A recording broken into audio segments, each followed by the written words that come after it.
Down tayo kahit may bagyo. Dito tayo sa Quezon City. Bagyo lang yan. Kailangan natin kumita. Ito. Suzuki Sayas yung gagawin natin. Ito. Papalitan natin siya. Pati yung panel frame. Yung pagbaklas mga kadiskarte. Itong part na muna to. Tapos itong, yan, yung gray na strip na yan. Buo yan. Tapos sa kanya matatanggal tong pinaka car stereo niya.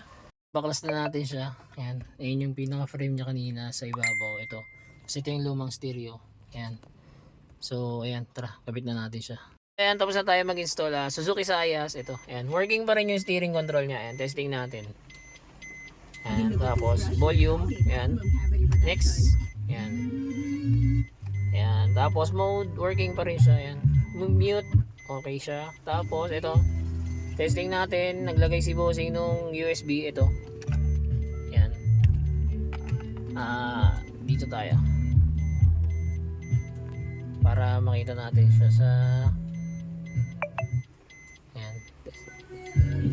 Ito yung mga video na nailagay na namin. Ayan. Kita nyo naman, malinaw naman siya.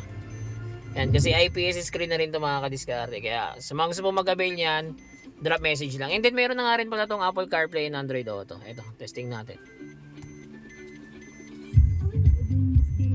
Ayan. So pwede ka na mag-Waze. Tapos pwede mo siya yung YouTube Music or Spotify, pwede sa kabila. Ayan. Tapos ito, nagpi-play din yung music video niya. In-upload ni Bossing dun sa mismong ano niya, head unit natin. Tin-transfer natin siya doon. Okay. So mga gusto po mag-avail, drop message lang. Don't forget to like and follow na rin. Salamat, ingat, ride safe sa lahat.